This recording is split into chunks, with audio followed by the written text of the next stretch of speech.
Social media के माध्यम से बहुत सारे मित्र पूछ रहे हैं कि भारत पाकिस्तान में जो युद्ध हो रहा है इसका परिणाम क्या होगा और यह युद्ध कितना लंबा चलेगा। तो मैं पहले ही बता देना चाहता हूं कि न तो मैं ज्योतिषी हूं, न तो मैं रक्षा विशेषज्ञ हूं। पहले इंजीनियर था, आजकल वकालत करता हूं। इसलिए अपने अनुमान से जो बातें बताने जा रहा हूं, हो सकता है वो गलत भी हो जाए, तो मुझे माफ करिएगा। मेरी कैलकुलेशन ये कहती है कि 15 अगस्त 2025 को, यानी इस वर्ष 15 अगस्त को पूरे के पूरे पीओके पे तिरंगा फहराएगा। पीओके भारत का हिस्सा होगा और होना भी चाहिए, वो भारत का हिस्सा था। जबरदस्ती उस पर कब्जा कर लिया। नेहरू जी ने उसको वापस लेने का प्रयास नहीं किया, जबकि उनके पास मौके आए थे। तो अब कम से कम वो इस साल होगा, ये हमें पूरी संभावना है। और इसके लिए मैं अभी एडवांस में ही माननीय प्रधानमंत्री जी को और अपने सभी सेना के अधिकारियों को, अपने वीर जवानों को मैं अभी से धन्यवाद दे देता हूं। दूसरा जो मेरी कैलकुलेशन ये कहती है कि 15 अगस्त 2025 या उससे पहले ही बलूचिस्तान एक स्वतंत्र राष्ट्र बन जाएगा। तीसरी मेरी कैलकुलेशन यह है कि हो सकता है कि सिंध भी बलूचिस्तान के बाद स्वतंत्र देश बन जाए। अब सवाल यह है कि यह युद्ध लंबा कितना चलेगा। तो ये पहली बात तो मेरा ये मानना है कि युद्ध जल्दी खत्म नहीं होने वाला है। क्यों? क्योंकि पाकिस्तान के मुल्ला मौलवी नहीं चाहते युद्ध जल्दी खत्म हो जाए। युद्ध जल्दी खत्म हो जाएगा, उनको फंडिंग बंद हो जाएगी, वहां जिहाद चले, मजहबी उन्माद चले, युद्ध चले, इसी के लिए हथियार बनाने वाली कंपनियां उनको पैसे देती हैं। दूसरा, पाकिस्तान के मरकज और मदरसे भी नहीं चाहते जल्दी युद्ध खत्म हो जाए, क्योंकि मरकज बनाने के लिए, मदरसे चलाने के लिए जो पैसा आता है वो भी हथियार बनाने वाली कंपनियां देती हैं। और हथियार बनाने वाली कंपनियां चाहती हैं कि जितना उन्होंने बना रखा है हथियार, वो सारा का सारा पाकिस्तान उपयोग कर ले। जो पाकिस्तान पहले खरीद चुका है उसको भी यूज कर ले, और जितना उनके हथियार बनाने वाली कंपनियों के स्टॉक में है वो भी खरीद ले। तो हथियार बनाने वाली कंपनियां नहीं चाहती हैं, और चूंकि वही फंडिंग करती हैं मरकज और मदरसों को, तो स्वाभाविक सी बात वो भी नहीं चाहेंगे युद्ध जल्दी खत्म हो जाए। एक संभावना यह है कि भाई पाकिस्तान की सरकार युद्ध खत्म कर ले, पाकिस्तान की सेना युद्ध खत्म कर ले, तो वो भी नहीं करने वाली। क्यों? क्योंकि पाकिस्तान के मंत्रियों को जो 20% कमीशन मिलता है वो हथियार खरीदने के लिए मिलता है। पाकिस्तान के सेना के अधिकारियों को, जो वहाँ के मेजर जनरल है, चाहे वो कैप्टन है या जो उनके एयरफोर्स, नेवी और आर्मी के जो बड़े अधिकारी हैं, उनको जो 20% कमीशन मिलता है वो भी हथियार बनाने वाली कंपनियों से ही मिलता है, हथियार खरीदने के लिए मिलता है। और हथियार तो तभी वो खरीदेंगे ना जो पुराना वाला हथियार है उनका वो स्टॉक क्लियर हो जाए। अल्टीमेटली पाकिस्तान में खुद कुछ नहीं बनता है, या तो वो चीन की कंपनियों से खरीदता है या तो अमेरिका की कंपनियों से खरीदता है। चीन की कंपनियां भी चाहती हैं कि वो सारा का सारा हथियार खरीद ले, जितना उन्होंने बना के रखा हुआ है सब खरीद ले। अमेरिका की कंपनियां चाहती हैं कि वो भी उन्होंने जितना हथियार बना के रखा है वो भी सब खरीद ले, और पाकिस्तान खरीदेगा तभी जो पहले जो खरीद के रखा हुआ वो पहले यूज कर लेगा।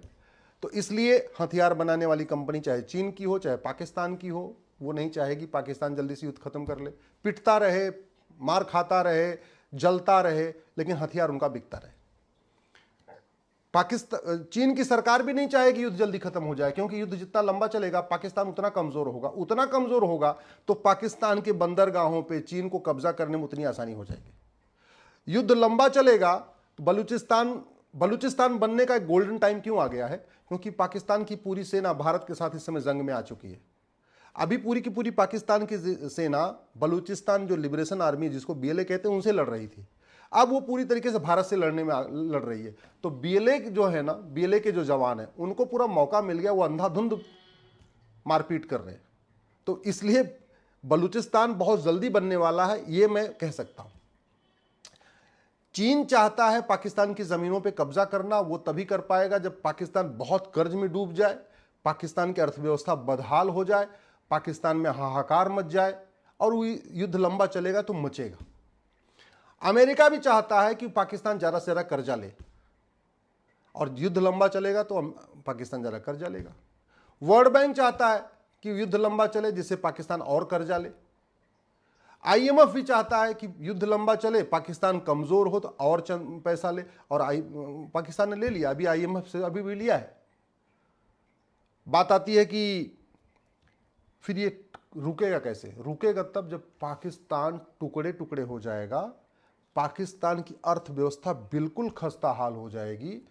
पाकिस्तान में एकदम कहते नहीं, खाने के दाने नहीं बचेंगे, तब जाके युद्ध रुकेगा। इसलिए मुझे तो कम से कम ये युद्ध 3 महीने दिख रहा है कि कम से कम 3 महीने चलने वाला है।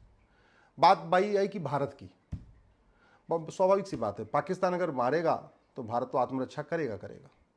पाकिस्तान हमला करेगा तो भारत तो उसका बदला लेगा ही लेगा। पाकिस्तान अगर हमारी बहन बेटियों का सिंदूर उजाड़ेगा तो भारत की सेना, हमारे जवान उसका बदला लेंगे। ऐसे नहीं बैठ सकते ना।